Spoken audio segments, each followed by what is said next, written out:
everyone, I am Priyanka Wilson and welcome to GS Score series of Decoding the UPSC Syllabus with macro topic detailing.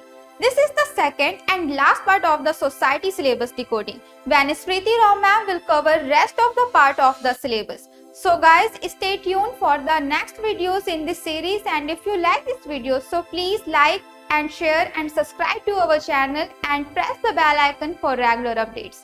Thank you. Welcome to GS Score. We are looking at GS1 Society Syllabus Deconstruction Syllabus Explained, and now we will continue with role of women and women's organization. Before I go into the deconstruction of the syllabus, let us look at where it stands in our understanding. When we look at population, which we will do shortly after, a component of the population which has been given its own space in the syllabus, women and women's organization.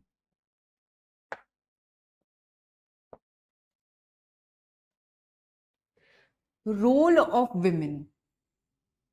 A very vast area if you ask me, but the kind of questions that are asked are also, we can analyze the trend to get into what kind of preparation we need to do for this particular part. Before I come to role of women, I would like to look into women's organization because the syllabus is pretty straightforward. We need to look at history of the women's organization. We need to look at the aims, objectives.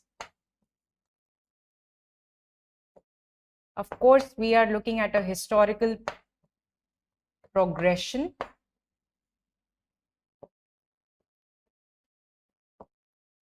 Along with that, we can also look at the composition,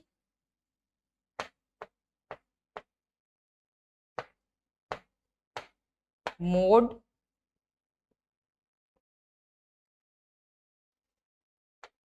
issues and concerns. And in compositions, we can also look at leadership.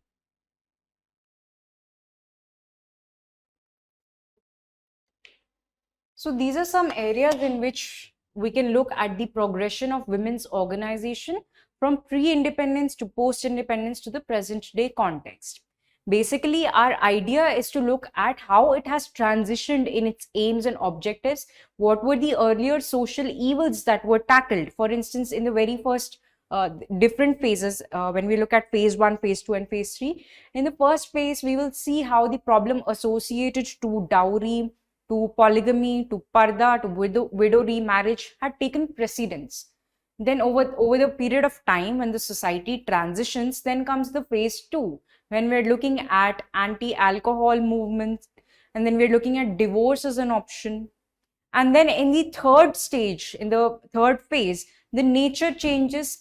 So in the contemporary time period, we have seen how the Me Too movement, the Pinjra Tod movement of the girls' hostels has taken precedence. So the aim, objective, issue and concern would be different to the different phases that the women's organization have crossed.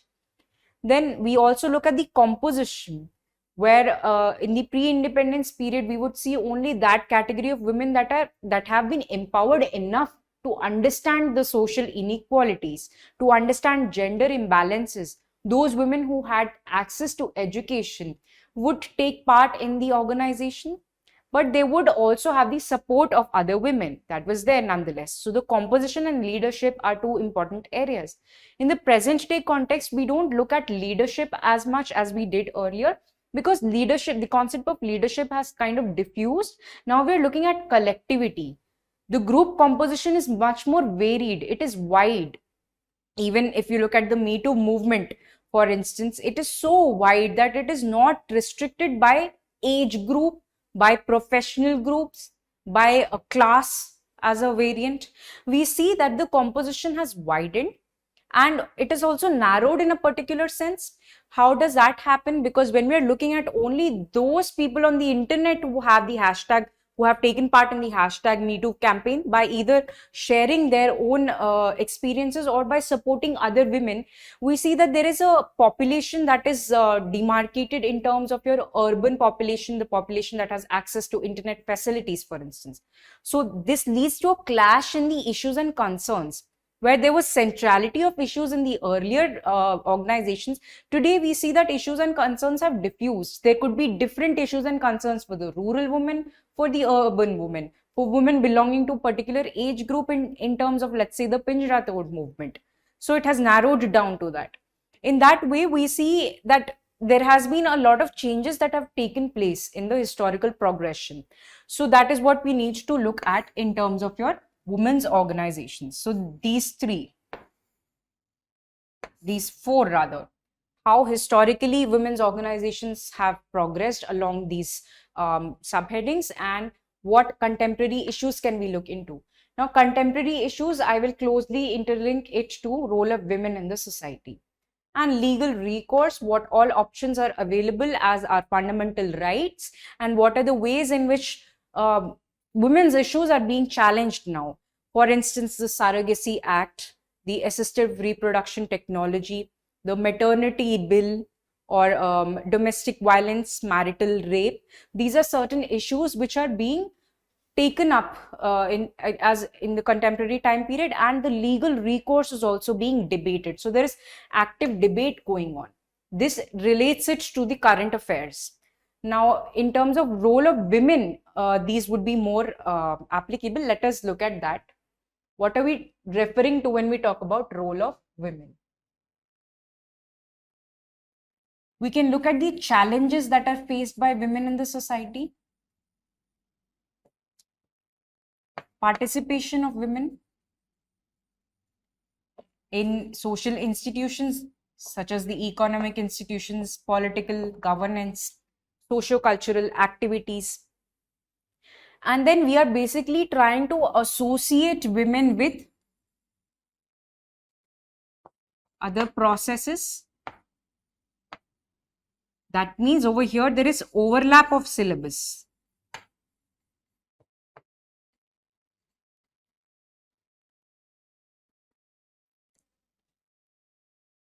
And contemporary issues, how women have borne the brunt of these changes in the society of gender normativity,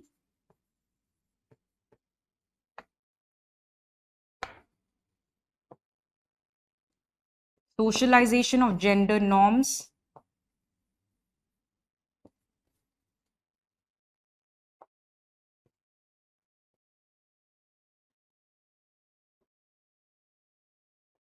what kind of an impact it has on the women's participation in the society and on the autonomy of women.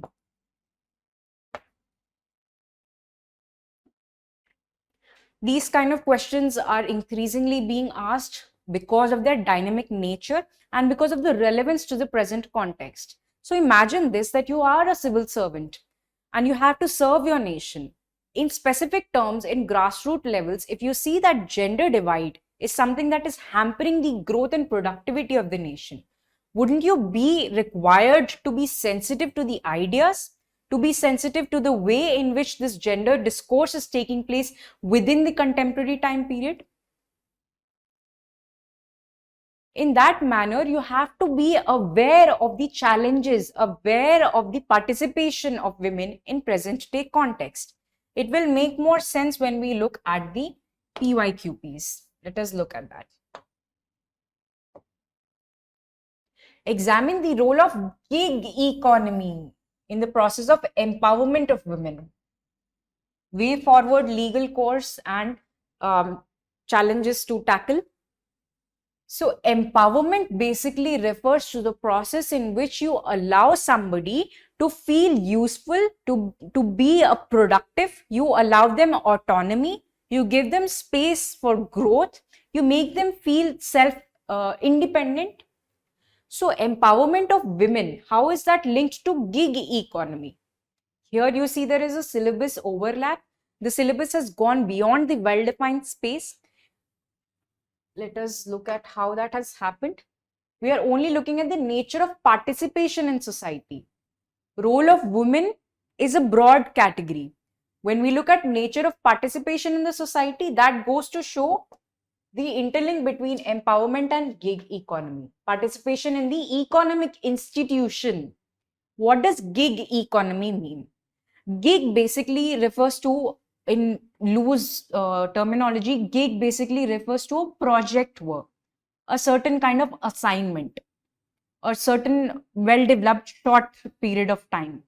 So gig economy refers to that kind of freelance part-time or any assignment based work which is defined by that short period or short duration. It could be up to 1 year, or it could be a couple of months, or it could be a 1 week time period, whatever it is.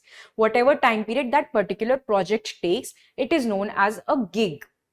So this freelance part-time work is something that is very conducive for women who have to handle both the public and the private sphere, who want an active, let us say, balanced work-life balance. And how do they become participants in the economy? By choosing a kind of work which is conducive to their own growth and development. This is closely linked to the female labor force participation. Now, this is how you have to incorporate the present current findings, social surveys, statistics, examples into your answer. So the female labor force participation seems to have increased.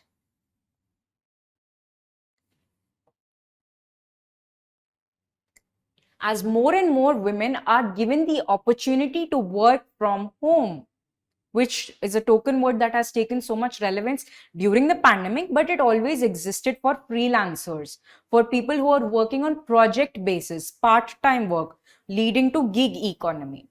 So how does it lead to empowerment of women? It gives them scope to utilize their own resources, skill set. It makes them more empowered because it provides them with opportunities which are conducive to their social requirements. What kind of opportunity? Opportunity to work from home, opportunity to work part-time, to have the autonomy, whether you want to work or not. If you do not like a particular organization or its people or the way that they speak to you and you do not feel safe enough, then you can always choose to quit. So this kind of flexibility that is provided with the gig economy leads to women empowerment. Now, there are, again, when we're looking at the challenges that women face, there are areas in which this has also become problematic. But instead of directly linking it to the gig economy, let us look at what challenges that women face in terms of their economic empowerment. Because we are looking at role of women in economic organization, right? We are also going to look at the positive and the negative impact.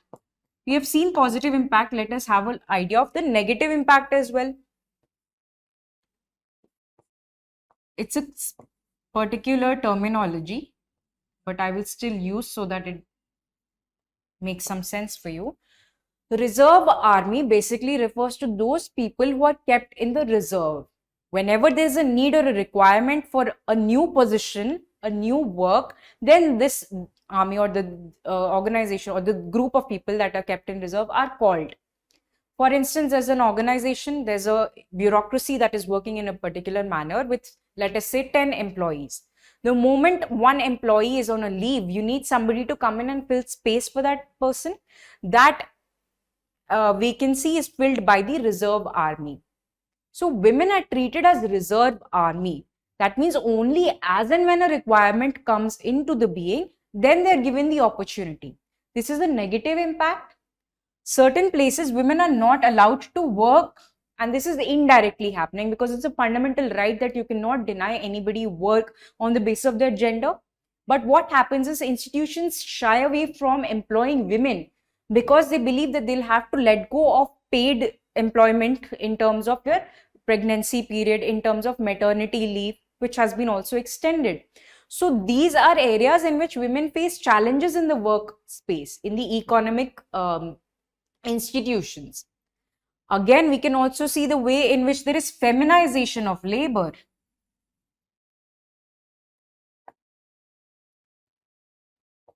Feminization of agriculture.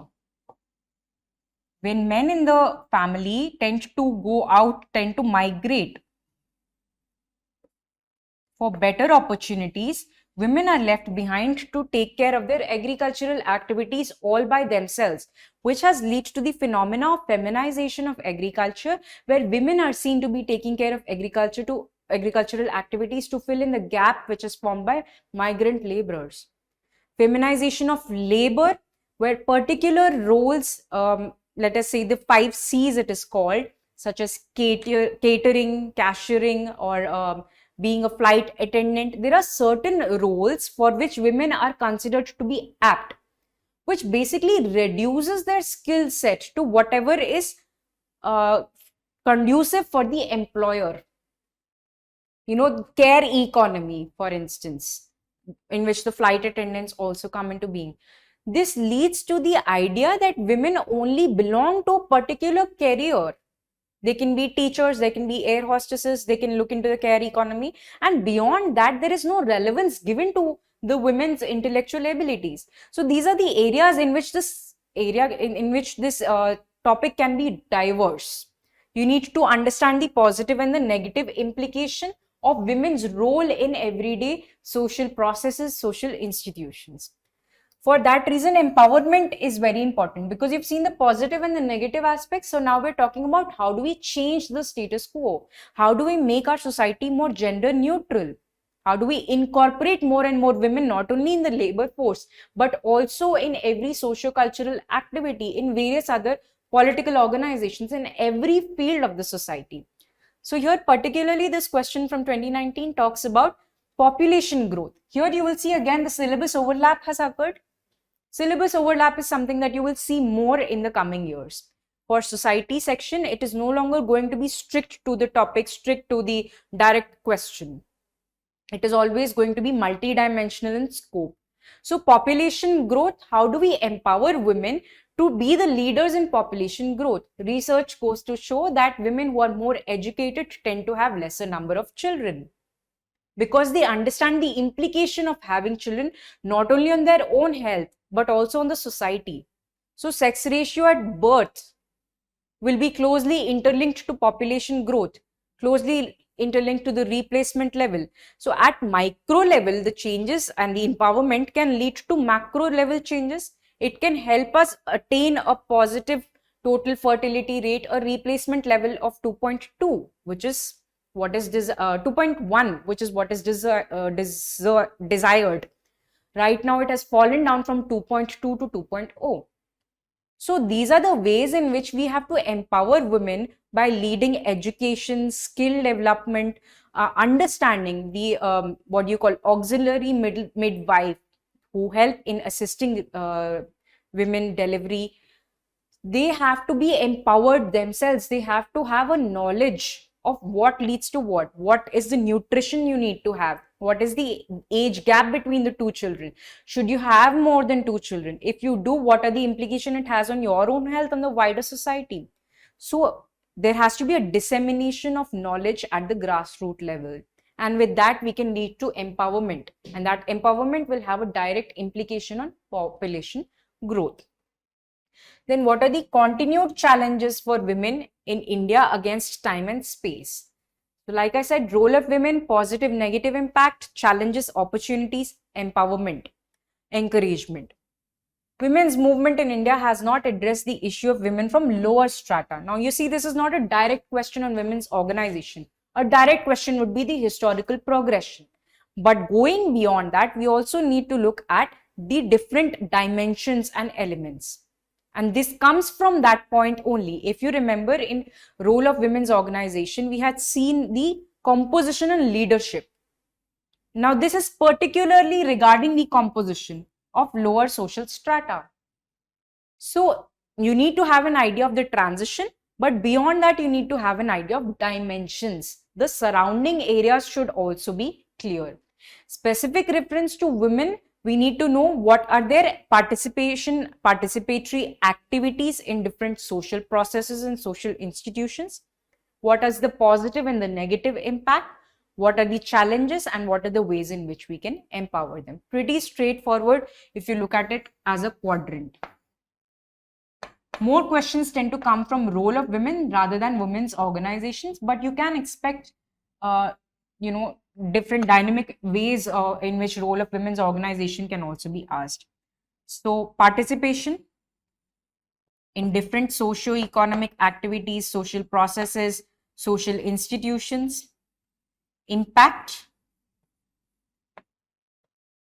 challenges, and way forward.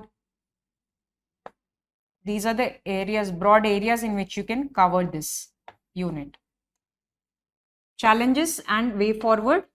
This is very dynamic in nature. So questions tend to come from this area. And in terms of participation and impact, you can see syllabus overlap.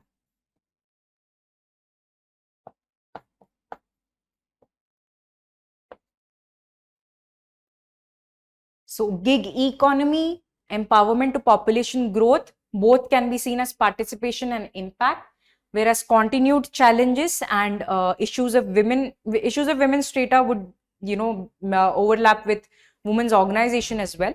But both of these are the dynamic section with reference to challenges and way forward. And one important way in which you can ensure that your answer has multidimensionality is to look at the different areas. You have to incorporate economic, political, social, even environmental for that reason. It has been shown that if you educate women about the environmental impact, it is more likely that they are going to lead to environment sustainability. So it would have a positive impact on climate change, on various issues that come across due to climate concerns, environmental concerns. So if you're able to understand and apply it to different dynamic areas, your answer would have a cohesiveness. It would be complete and comprehensive in its own rights. This is a way in which you can make your answer elaborate. Even if the question is very straightforward, if the question demands a small sort of an answer, how do you make it more elaborate? By including examples from current surveys, current statistics, by including the application across different areas, and ensure that you have incorporated way forward, especially if the question is talking about challenges and threats. A well-defined answer would be one in which you also suggest the ways in which this can be taken forward, the ways in which rectification can occur, in which we can ensure that this anomaly has been rectified or solutions have been provided to tackle this. Let us now move on to population. Under population, we are more, the focus is going to be more on the components of the population and social justice. But it is also very broad in the sense that you are required to have a basic understanding, and then you're required to know of the application as well. Application based questions, as you would note, are pertinent to this section, and you need to have a good understanding of the syllabus for that. Demography refers to the study of population in short and crisp terms. Over here, we need to know what are the components of demography, what are the processes that are involved in this. We can look at sex ratio, mortality ratio, birth rate, death rate. To briefly understand, there are three processes of movement: migration, emigration,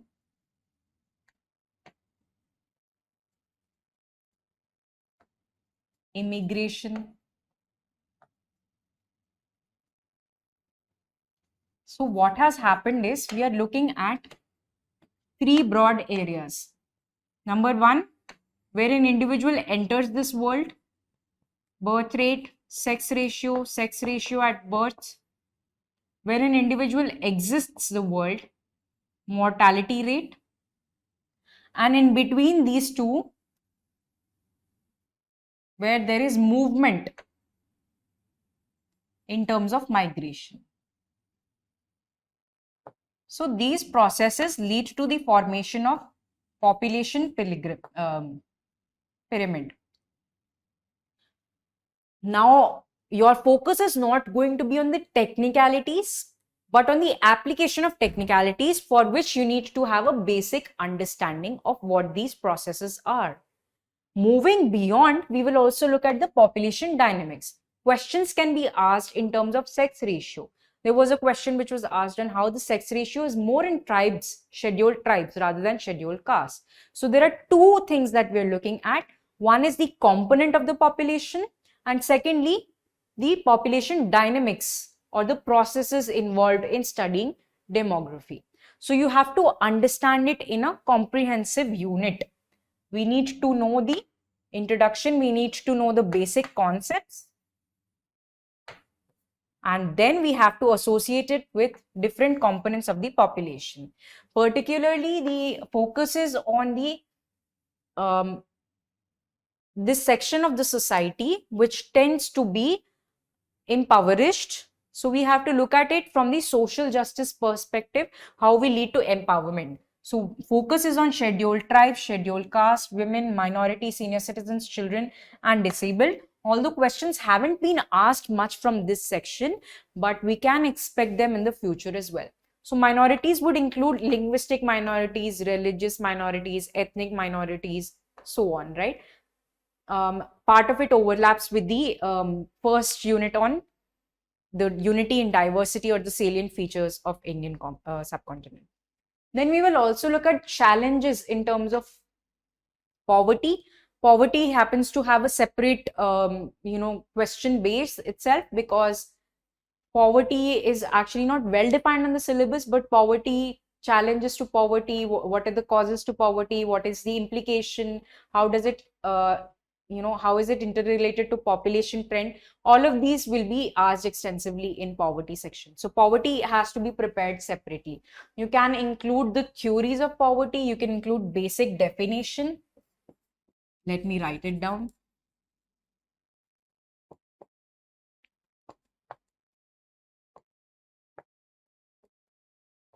Causes, what are the challenges, and what is way forward.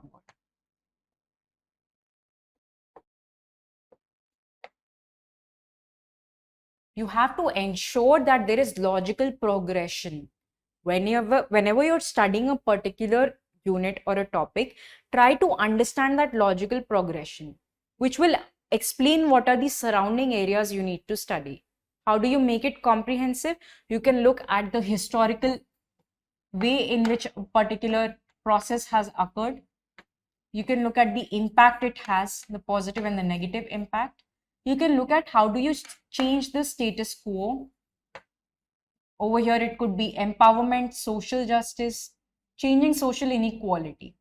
And then we also can look at specific details of that. If you're looking at poverty, specific definitions, specific theories, then causes, challenges, and way forward. If you have this kind of a logical progression to studying, you will almost always be able to complete the syllabus in a comprehensive manner. You don't necessarily have to dwell into greater detail of every unit, but you should have an idea as to what are the consequences, what are the challenges, what are the causes. So this cause and effect needs to be clear in your head, and then you can do application based questions with ease. Then contemporary population trend, we can expect questions on how the recent National Family Health Survey has revealed quite a lot. It has shown the replacement level to have changed. It also looks at how sex ratio at birth is different for different parts of the country. So there is a lot of debate and discussion, and this contemporary trend can also be tackled through your newspaper articles. Articles in the Hindu, the Indian Express, the Mint tend to deliver this in a nuanced fashion, because they're looking at it in a comprehensive manner. They look at the pros and the cons, what has led to what are the social surveys, what are the research. So all the quotations can actually come from your understanding of the current affairs.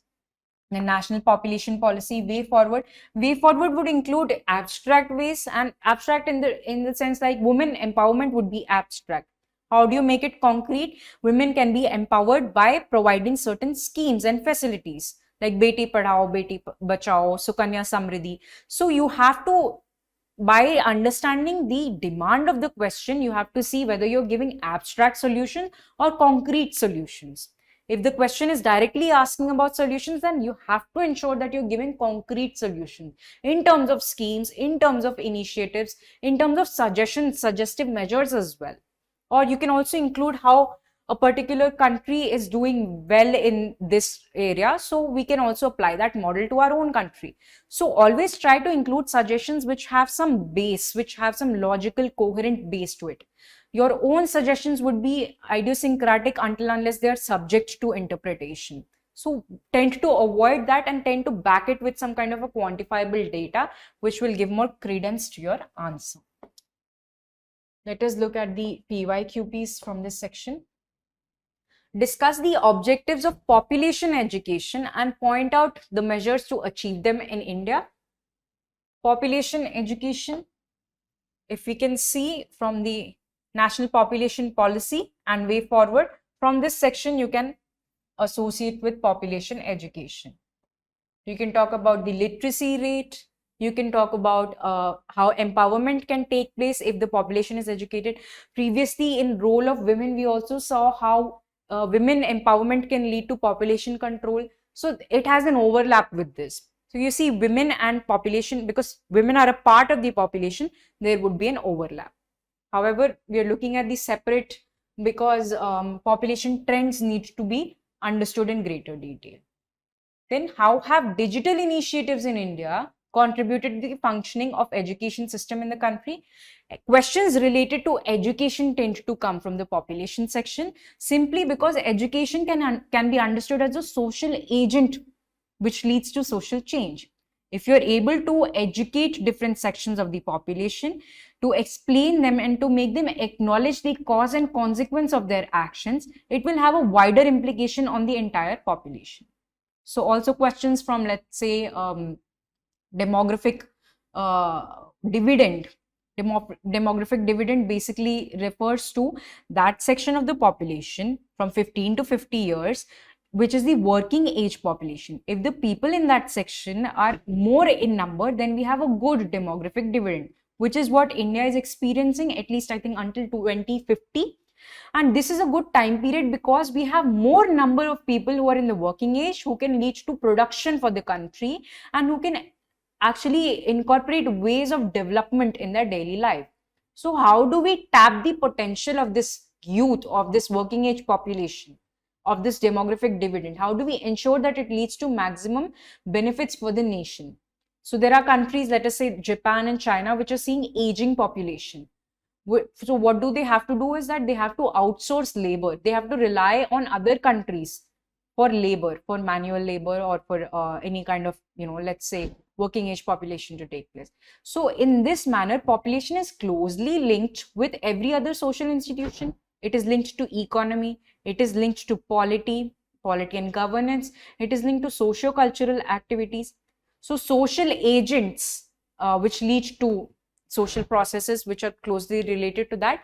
In that, we look at education as one way in which we can enhance the growth of the population or the sustainable growth. The next question is, explain the uniqueness of tribal knowledge systems when compared to mainstream knowledge and cultural system. So we have seen that a lot of questions tend to come from scheduled tribes, which is a component of the population. What are you required to know about this? Or even scheduled caste? You can expect separate questions from this section. You need to know how they are defined. What are the challenges they are facing? And how can we tackle them? What are the solutions to these challenges? So uniqueness of tribal knowledge system and its comparison to the mainstream cultural system. It's actually a very, let us say, concentrated kind of a question, which is looking at one particular component, but you have to understand that scheduled tribes and scheduled castes are actually a big part of this unit itself. You need to know what are the constitutional safeguards that are provided.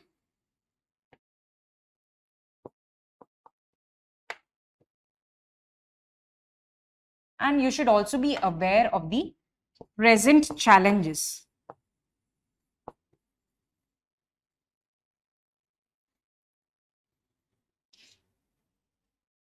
We see a lot of this happening in the northeast region, especially with, let us say, Assam and Arunachal and Nagaland, the Meiteis and the Bodos. So we have to incorporate current examples, especially in this kind of a question.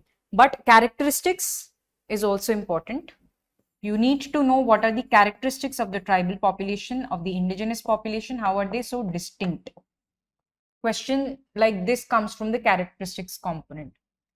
Then in terms of tribal knowledge systems, we can talk about how they incorporate sustainable living, how they have their own medical system, how they ensure that their practices, their social practices are sustainable. In that manner, they're different from the mainstream cultural system, because in the mainstream we have been, let us say, impacted by modernization, modern way of living. So there is a discord between the traditional and the modern way of living, which is what you need to bring out with the help of scheduled tribes. Then debate the issue of whether and how contemporary movements for assertion of Dalit identity work towards annihilation of caste. Again, a very specific question from the scheduled caste. Annihilation of caste is a work by Dr. Bhimrao Ambedkar, where he talks about how caste system is so entrenched and synonymous with the Indian society that it has perpetuated the social inequality in all areas, in economical, political, socio-cultural areas. So we have to try to come up with ways to entirely extinguish, to just break it down, this kind of inequality. How do we do that? We have to ensure that annihilation basically means to break down caste. We have to ensure that there should be, along with political and economical and socio-cultural equality, all of these are closely interlinked, or they're tied to each other. You cannot just give some electoral seats and say that we have worked for caste annihilation. You have to ensure that it happens in the socio-cultural realm as well, which is where he was debating Mahatma Gandhi, who believed that if you give the term Harijan to this group of people, then you're elevating their status. If you give them an electoral place, electoral gains, if you give them some representation in the political scenario, then you're elevating their social status. But Ambedkar argued that beyond that political idea, we have to make them empowered economically and socially as well, because it is status quoist. And he believed that Gandhi was status quoist. So this kind of a debate is very important to understand. When we're looking at caste system, it is extremely important. There are questions which have been asked in the past, and it can be asked again. Caste system is central to the syllabus. No matter what you're reading about in the other components, it might not be explicitly mentioned, but you need to know what are the ways in which there are ideological underpinnings to the caste system, and whether or not it's still relevant, and how do we distinguish. So scheduled caste becomes important under population, a component of the population, but caste as an institution becomes important under the salient features. Again, we see that there is significant overlap between different units of the syllabus. Let us look at more questions. The COVID-19 pandemic accelerated class inequalities and poverty in India. So another component of population, class inequalities and poverty. Poverty is again another separate question, separate section within the syllabus. Very important, because you need to know what are the causes of poverty, what are the various ways to look at poverty, what are the ways in which we can go forward, what are the solutions provided for this. So let us look at these two questions now. Critically examine the growing population as a cause of poverty, or poverty as a cause of population. So closely interlinked to component of population, right? Over here, we can look at how there is this whole idea that the more number of children that you produce, the more working hands would be there. Therefore, the entire family can be sustained. So this leads to poverty and population having an dialectical relationship, where more number of children is the growth in the population, which is caused by poverty. Therefore, you can actually look into the causal explanations when it comes to poverty. And despite the implementation of various programs, eradication of poverty by the government of India, it still exists. So you see, when we're talking about poverty, you have to understand what are the theoretical underpinnings, cause and effect, and in way forward,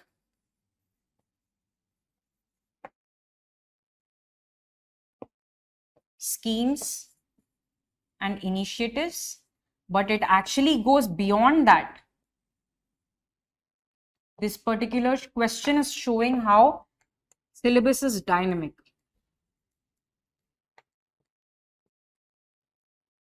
The question was asked in 2018, but there is one recent report which you can use to tackle this kind of questions, where there are two research papers that were released by IMF and one by World Bank, both looking at the extreme poverty in India with specific reference to how it functioned over the pandemic years.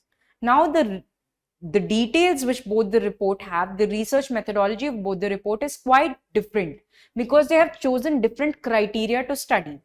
For instance, in the IMF paper, instead of looking at consumption pattern, they saw what are the objects which people are not buying. So the way of looking at consumption is one way to understand poverty. But when we're looking at the paper by World Bank, they also looked at educational level. They looked at asset ownership. These are various dynamic ways in which poverty itself can be understood. So what explains that despite schemes, initiatives by the government, poverty is still existing? If we have so much theory in place, we have so many dimensions, so much ideological interpretation, then why does poverty still exist? Are we lacking in our understanding? The paper by Abhijit Banerjee and Esther Duflo can also be quoted over here on how poverty can be tackled. So this is the dynamic component. It goes a little beyond the postulates of the syllabus itself. And for that, for understanding the application, you should always incorporate current affairs based articles. For that reason, I keep on repeating how current affairs application base needs to come from your own understanding. First, you need to understand the basics of the syllabus. You need to be thorough with the basic component, the theoretical aspects of it. And then you have to keep an open eye in the newspaper articles, because that will allow you to interlink the two things. If the base is clear, if the foundation is clear, then application will come to you naturally. You don't have to ram up things. You don't have to rote learn it to be able to use application, because rote learning will only it will keep you constricted to that space, whatever you have read. But application based imagination will make you will provide you with an edge, so that any new question comes in the examination, you will be able to use your own resources, interlink, correlate different dimensions and give out a good answer. It will provide you with an edge, because dynamic questions, even though we will try our best to predict the kind of questions that can be asked, but dynamic questions have their own, let us say, their own characteristic, and they have to be prepared through this kind of an application, through your understanding. Okay, now let us move on to the next part in the syllabus, which is urbanization. Now, these are the two processes which I mentioned right in the beginning. The reason that I mentioned is so that you have a inter-unit applicability. There are different units in the syllabus. You have to apply a logical, rational relationship between the two or more than two units and provide a comprehensive answer. In terms of urbanization, basic definition, we see that it's actually a definition of the society itself. So it is talking about the character of the society. What does urbanization mean?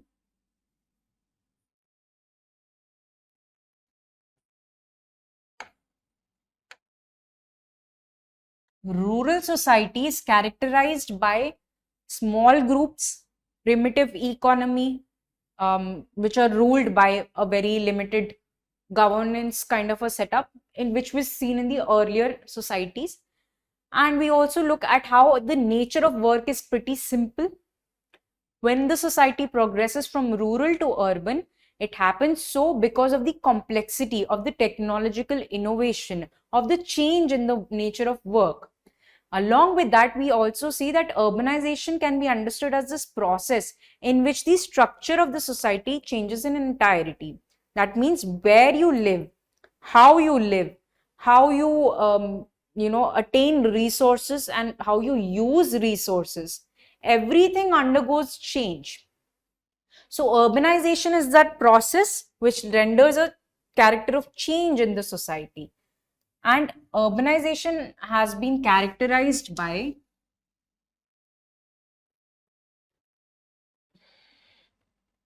development of slums, overcrowded areas, lack of hygiene, sanitation,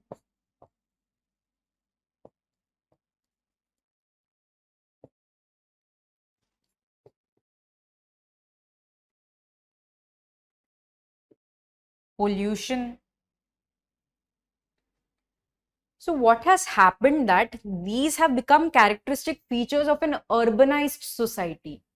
It is not to look at it in the negative light, but to explain it to you what was the reason why urbanization happened.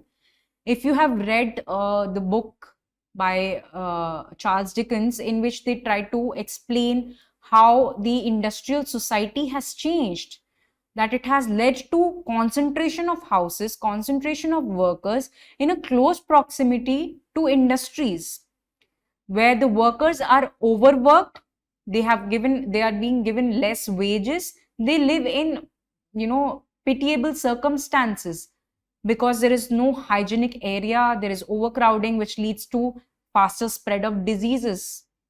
So this kind of characterization in Charles Dickens goes to show that this is the become the characterizing feature or the central feature of urbanized areas. Now these are some challenges that you can incorporate, but there are also some ways in which positive things have come out of it.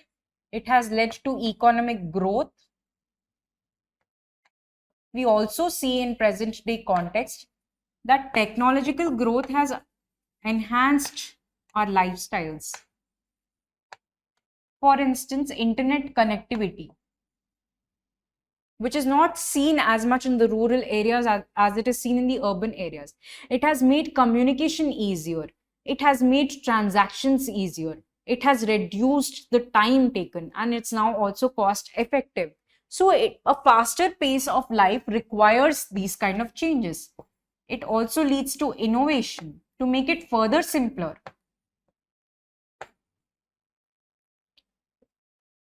So empowerment of different social sections.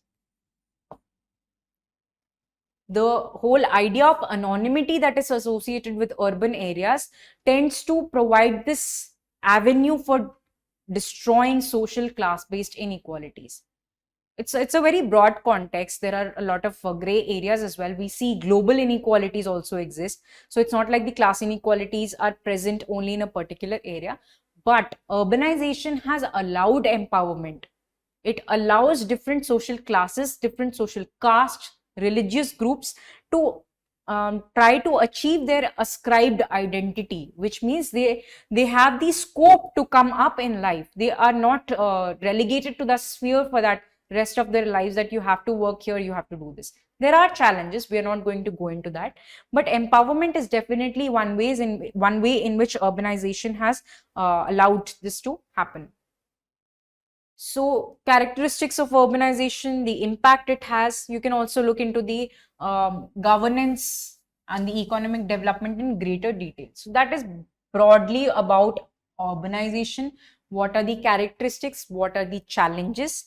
What is the positive impact and the negative impact? And way forward, how do we ensure that urbanization is more productive for us than it is a problem? So, bone or a bane kind of a situation. Let us look at some questions. Challenges of labor migration within and outside India in the last 4 decades. Closely linked to population dynamics as well when we're looking at migration. But challenges of labor migration with specific reference to challenges of labor, why is it relevant over here? Okay, we will also include IT and all. Okay, actually, let's just. So, labor migration, what are the challenges that labor migration is facing? Let us say because of urbanization, there are certain push and pull factors which drive people to migrate from rural to urban areas or reverse migration.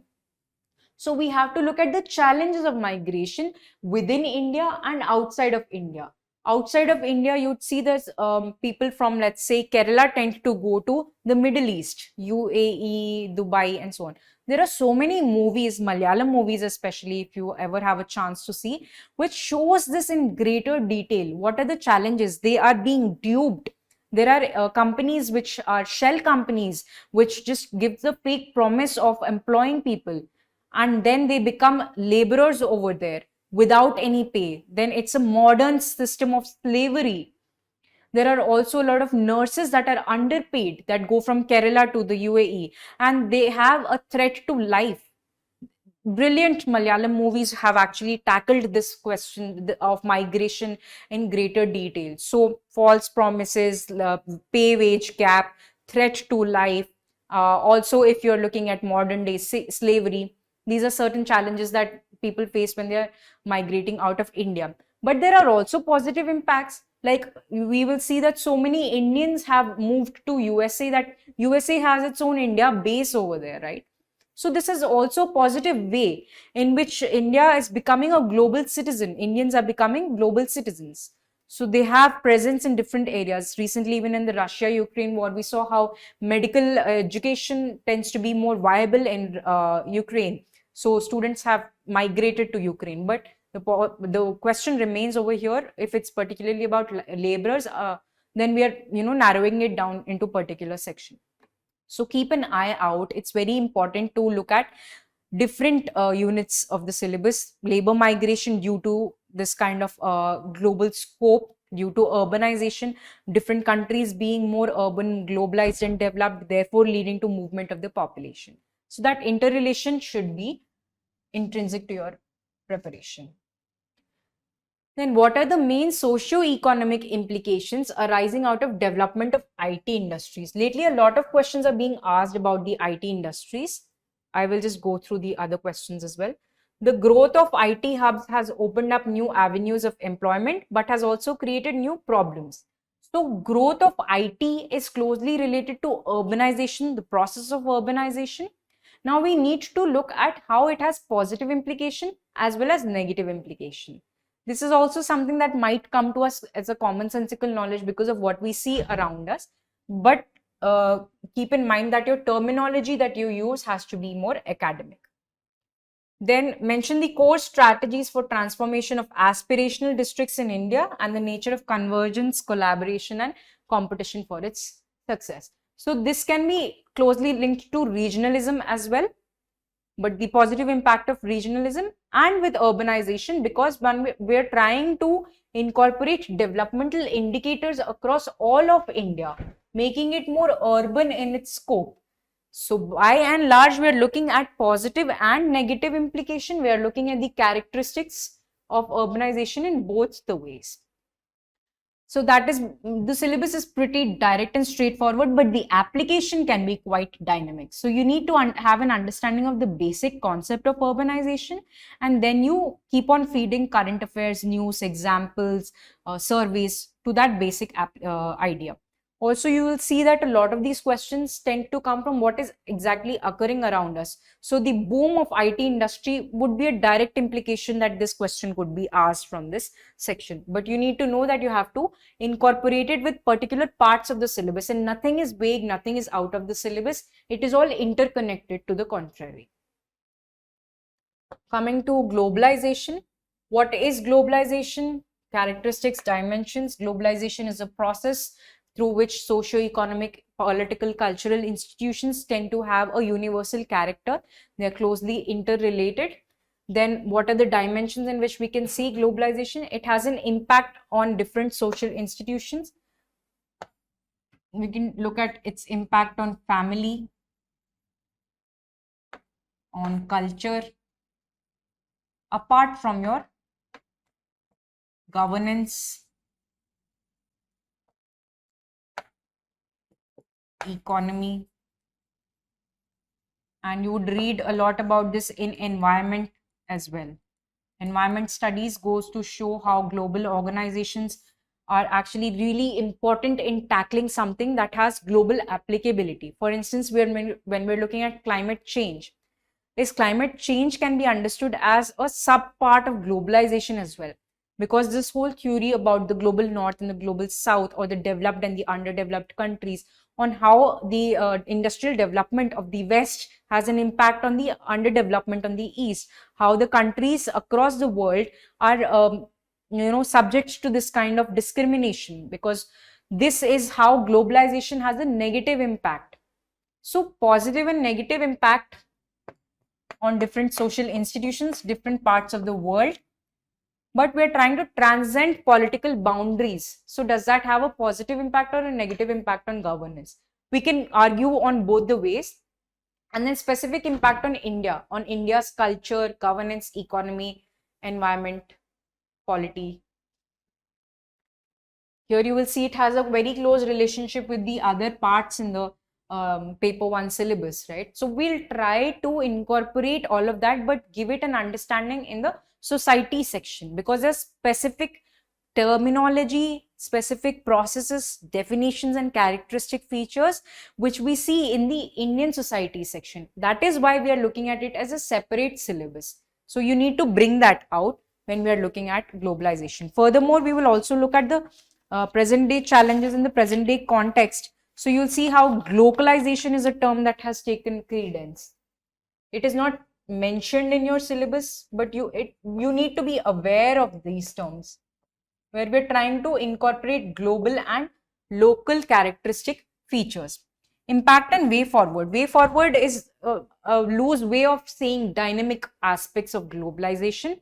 So, you will be able to understand it once we go through the questions as well. Pretty straightforward again, but application based. Let us look at certain specific questions that have been asked from this. What is cryptocurrency and how does it affect global society? Has it been affecting Indian society? At first glance, you would think this is an economy based question, when we're looking at cryptocurrencies as a way in which there would be a secure payment transaction that could happen, or it could be based on a blockchain technology, or it's a digital currency. So how do we look at the technical aspects, right?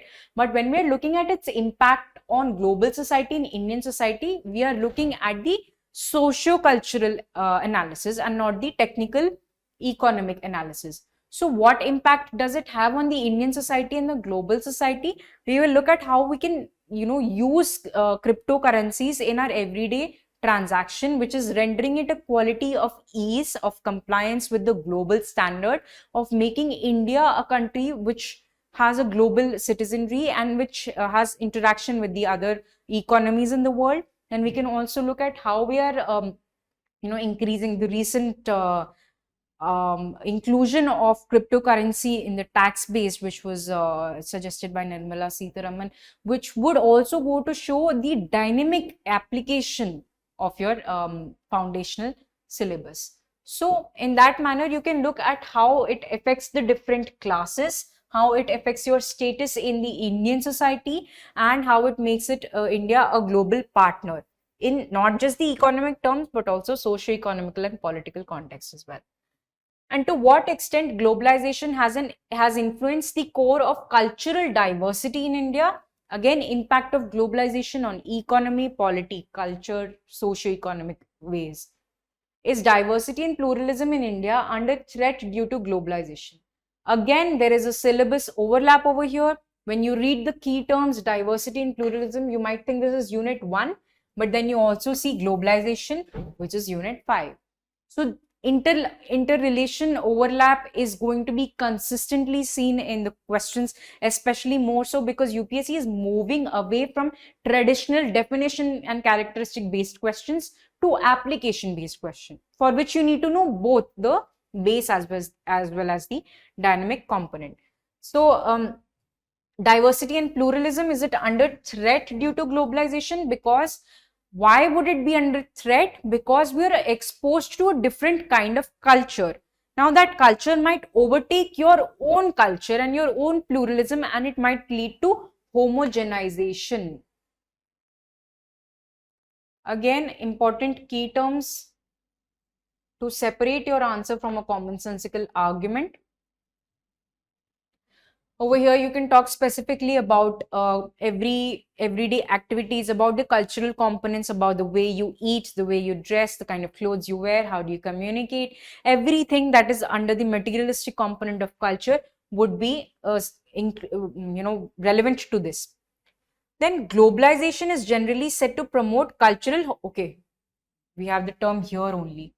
Globalization is generally said to promote cultural homogenization, but due to this, cultural specificities appear to be strengthened in the Indian society.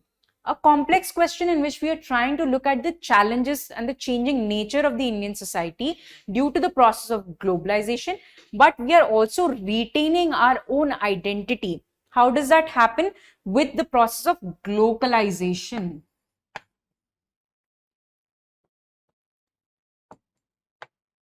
For instance, what happens is example that we can look at is how English has become a common way of speaking, of communicating, whereas in even with the South Indian languages, not to look down, and I myself belong from Andhra, so we see what happens is even when I'm speaking in Telugu, there is a mixture of Telugu with English. Or if we are speaking in Hindi, there is a Hinglish which has formed. There are new terms which have actually taken credence the world over. For instance, turmeric latte, which is nothing but haldi doodh. So there is a porosity of cultural activity, of the way we think, the way we act, what we eat. Today we see burgers like, aloo patty burgers. However, burger being a very Americanized food, we see that the kind of ingredients that go in the making of local specialized indigenous cuisine has also been altered. So this transfusion of culture has taken place because of globalization. But what happens is, do we retain our own cultural identity, or is it under threat? Both the extremes have been tackled in these questions. So you have to look at the general positive implication and the negative implication, the general characteristics of globalization and how it impacts other processes in the along the way. So questions are pretty straightforward. They're dynamic. You don't really expect a direct question on what is globalization, what are the characteristics, but you can expect questions from the dynamic aspect in terms of, let us say, if the character of globalization is to transcend boundaries, then does it lead to a threat, or does it promote homogenization, or does it promote cultural specificities? So in this manner, you can actually tackle the questions pretty easily if you are able to understand what are the current examples. So I would broadly say that to understand the syllabus, it's important to understand the surrounding characteristic features. Always keep the two things in mind. The first being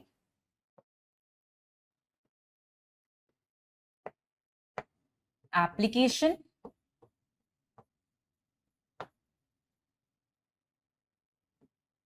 and interconnection.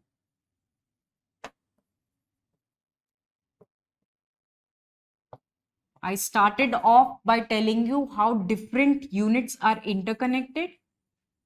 To give a brief to put it in a nutshell, we are speaking of the, let us say, salient features, but we see that it's closely interrelated to processes which give it a quality of unity and diversity, not explicitly mentioned in the syllabus, but that is the pulse of this section. When we're talking about accommodation, acculturation, assimilation, which leads to unity and diversity.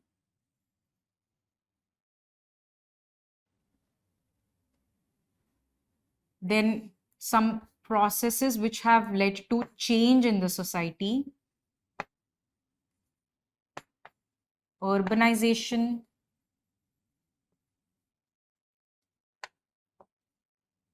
globalization, but also the challenges which have been posed by changing nature of the society,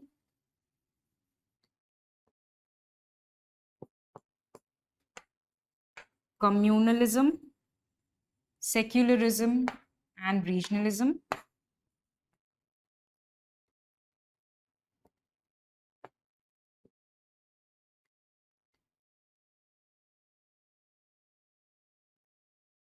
And then we looked at the different components of the population. Along with that, we also look at theories of population, the basic idea of demography,